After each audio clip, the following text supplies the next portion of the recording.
নমস্কার, আপনারা দেখছেন জেলার 1 number online TV channel Birbhum RC TV. শুরু করছি আজকের সংবাদ। বিস্তারিত সংবাদে যাবার আগে দেখে নেব সংবাদ শিরোনাম।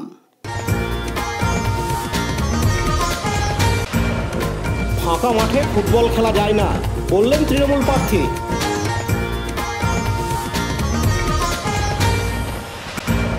জোট প্রার্থী কংগ্রেসের ভোট প্রচার সিউড়িতে।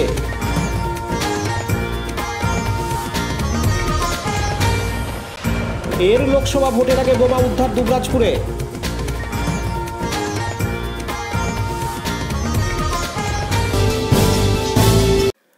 ফাঁকা মাঠে ফুটবল খেলা যায় না, তাই খেলতে গিয়ে অসুবিধা হচ্ছে। আজ শনিবার 30শে মার্চ সিউড়ি 2 নম্বর ব্লকের অন্তর্গত কোমা গ্রাম পঞ্চায়েতে প্রচারে নেমে এমনটাই বলতে শোনা গেল তৃণমূল কংগ্রেসের প্রার্থী শতাব্দী রায়কে। এখনও পর্যন্ত বীরভূম লোকসভা কেন্দ্রের বিজেপি প্রার্থী কে হবেন তা ঘোষণা করা হয়নি। আর এরই পরিপ্রেক্ষিতে প্রচারের রীতিমতো হোঁচট খেতে হচ্ছে শতাব্দী রায়কে। কেননা তার বক্তব্য অনুযায়ী ফুটবল খেলতে হলে প্রতিপক্ষ দরকার। প্রতিপক্ষ না থাকায় তিনি ফাঁকা মাঠে কিভাবে খেলবেন সেটাই চিন্তা করছেন। অন্যদিকে এদিন প্রচার চলাকালীন তিনি পশ্চিমবঙ্গ রাজ্য সরকারের বিভিন্ন প্রকল্পের পাশাপাশি লক্ষ্মীর ভাণ্ডার ইত্যাদি প্রকল্প নিয়ে সাধারণ মানুষদের সামনে নানান তথ্য তুলে ধরেন এবং জানান একসময় তাকে পরিযায়ী হিসাবে সবাই বলতো, কিন্তু তিনি 2009 সাল থেকে লাগাতার বীরভূম লোকসভা কেন্দ্রের প্রতিদ্বন্দ্বিতা করে জয়লাভ করে মানুষের পাশে থেকেছেন। আগামী দিনেও তিনি এইভাবেই মানুষের পাশে থাকবেন। এদিন তৃণমূল কংগ্রেসের প্রার্থী শতাব্দী রায় আরও জানান, শেষ করেছি 3 দিনের খরা আসর শেষ হয়েছে। আজকে এই কোমা থেকে আরেকটা পুরন্দরপুরে, ওখানে সব আমাদের অঞ্চল থেকে নিয়ে মানে জড়ো হতে হবে ওখানে। তারপরে আমরা অঞ্চল প্রেসিডেন্টের সঙ্গে মিট করব, চলবে। এখনো পর্যন্ত বিজেপি প্রার্থী দিতে পারলো না, প্রচারে সেভাবে কি দেখছেন? আমি জানি না, কোনো প্রার্থী নেই কেন দিচ্ছে না, কি করছে, কি আসছে ওরা জানে। আমি কেন দিচ্ছে না এটা ওরা জানি না। সেই জন্য কি আপনি যে রাস্তায় রাস্তায় প্রচার করতেন সেই কর্মসূচিটা আপনি বন্ধ রেখেছেন? ফুটবল একা একা তো খেলা যায় না, সামনে একজনকে তো কিক করতে হবে। আমি যে বলটা মারবো তাকে তো কিক রেসপন্স করতে হবে, সেই জন্য দরকার। পার্থ দাসের report, Birbhum RC TV, Suri. এখন বিজ্ঞাপন বিরতি, ফিরে আসছি বিরতির পর। সব থেকে ভালো চিকিৎসা সবচেয়ে কম খরচে, সবচেয়ে কম খরচে। সব থেকে ভালো চিকিৎসা সবচেয়ে কম খরচে, সবচেয়ে কম খরচে। বিশ্বমানের স্বাস্থ্য পরিষেবা মিলবে দিনে রাতে, বিশ্বমানের স্বাস্থ্য পরিষেবা মিলবে দিনে রাতে। মণি মহেশ হসপিটাল, মণি মহেশ হসপিটাল, মণি মহেশ হসপিটাল, মণি মহেশ হসপিটাল। মণি মহেশ হসপিটাল, দুবরাজপুর, বীরভূম। ফিরে এলাম বিরতির পর। বীরভূম লোকসভা কেন্দ্রের জোটের কংগ্রেস প্রার্থী মিল্টন রশিদ বীরভূমের সিউড়ির শিক্ষক ভবনের দলীয় নেতা কর্মীদের নিয়ে বৈঠক ও আলোচনা সভা করলেন আজ শনিবার 30শে মার্চ। এদিন সিউড়ি 1 নম্বর ও সিউড়ি 2 নম্বর ব্লক এবং সদস্যর সিউড়ির দলীয় কর্মীদের নিয়ে ভোটের জন্য রণকৌশল ঠিক করার জন্য কর্মী সভার আয়োজন করা হয়। এদিন জোটের লোকসভার প্রার্থী কংগ্রেসের মিল্টন রশিদ জানান, আমরা আগামী সোমবার 1 এপ্রিল থেকে লোকসভার ভোট প্রচারে নামব। বামফ্রন্টের সঙ্গে কথা হয়ে গেছে, আমরা বীরভূম লোকসভা কেন্দ্রে জোট প্রার্থী হিসাবে একসঙ্গে প্রচারে নামব। এখনও পর্যন্ত আমরা ঠিকমতো ভোট প্রচারে নামিনি। তিনি জানান, কংগ্রেস পার্টি ধর্মীয় ভিত্তিতে ভোট করতে যায় না, আমরা মানুষের কাছে যাই কর্মের ভিত্তিতে ভোট চাইতে। তাছাড়া এবারে তাদের ভোটের অগ্রিম ইস্যু হলো, যদি ইন্ডিয়া জোট ভারতবর্ষের সরকার চালাতে সক্ষম হয় তাহলে পশ্চিমবাংলায় মা বোনেরা তথা সারা ভারতবর্ষের মা বোনদের জন্য সারা বছরে 1 লক্ষ টাকা করে দেওয়া হবে। এটা রাহুল গান্ধীর সরকার দেবে বলে প্রতিশ্রুতিবদ্ধ।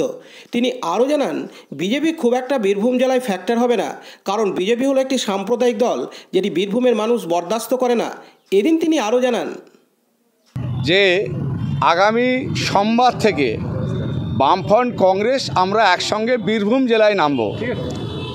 বীরভূম লোকসভা এবং বোলপুর লোকসভা আজকে আমরা সিউড়ি 1 নম্বর 2 নম্বর এবং সিউড়ি শহরের রণকৌশল ঠিক করতে এই দুটো ব্লকের নেতৃত্বকে ডেকেছিলাম এবং আমাদের রণকৌশল ঠিক করলাম।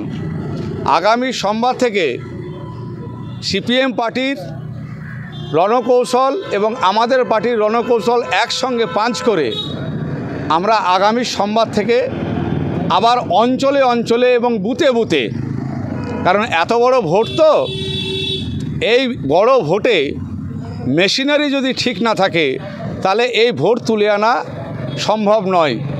বীরভূম জেলায় সম্মানীয় শতাব্দী রায় 3 বার সাংসদ আছেন এবং বহিরাগত মানুষের অনেক চাওয়া পাওয়া তিনি কি মিটাতে পেরেছেন কি পারেননি জানি না, কিন্তু অ্যান্টি শতাব্দী রায় একটা হাওয়া বীরভূম জেলায় উঠেছে। সঙ্গে সঙ্গে এবছর আপনারা লক্ষ্য করে দেখবেন যে পশ্চিমবঙ্গে বা ভারতবর্ষে ধর্মীয় মেরুকরণ হবার কোনো চান্স নেই, কারণ এনআরসিতে আর পাবলিককে অ্যাটাক করতে পারছে না। সুতরাং মানুষের কাছে আমরা কর্মের দাবিতে, কর্মের ভিত্তিতে আমরা ভোট চাইতে যাব। আমরা ধর্মের ভিত্তিতে ভোট চাইতে যাব না এবং কংগ্রেস পার্টি বা বামফ্রন্ট সেটা করে না।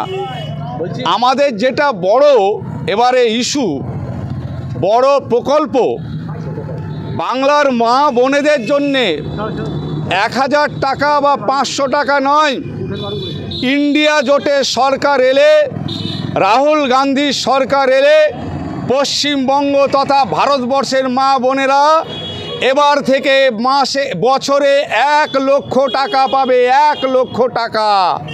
এটাই আমাদের ইস্যু নিয়ে আমরা মা বোন সহ এলাকার মানুষের কাছে যাব।